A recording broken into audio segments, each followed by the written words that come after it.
the ESRB rating has been released. We know that it was going to be rated M, but of course, the censorship and the stuff that we've had held back in the recent remakes definitely was shown in Resident Evil 2 and 3 Remake. A lot of fans wanted something more with that gore that we had in the original titles and something that was lost in the recent Resident Evil games.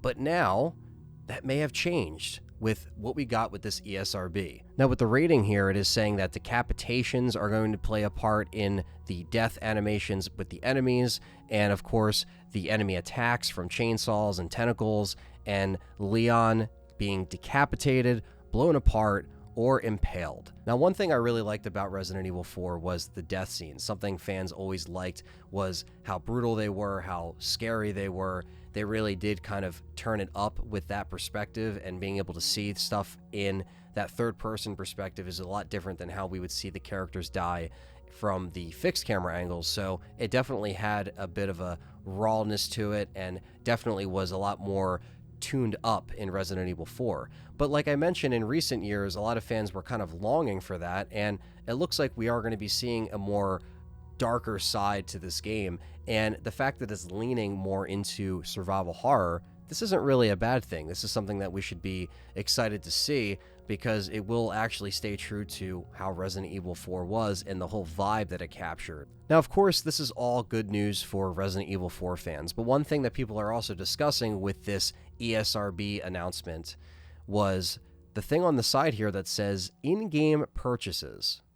So what could that mean, in-game purchases? Well, that could be something where you could get charms, you could get stuff that are included in the collector's edition that are broken up and not inside just the collector's edition, but maybe you can actually buy them in the game at your disposal, kind of like how Resident Evil 2 Remake and 3 Remake give you the option to get the infinite weapons. You can buy those weapons. Usually they put them out a little bit after the game comes out, but I wonder if that's what this is referring to. I don't really think fans have to worry too much about, this just being there from the start, so you could just kind of, beat the game without going through the normal merchant upgrades and stuff like that. I would imagine that they would have some kind of period where they put that out later, because that's kind of what they've been doing for the other remakes. That's the only reason why I say that they will probably do that. Now, they could easily say, no, we're just going to put everything out right from the start. But, whether you choose to buy them or not, this is something that they've been doing for a little bit now, and a lot of games do use that little unlockable feature where you could just pay to unlock it instead of actually grinding or playing to unlock it. Unfortunately, it's just a common thing in 2022 gaming, and it's been going on for a while. So, this is just an option for people. If this is here, I will just be playing legit, going through like normal.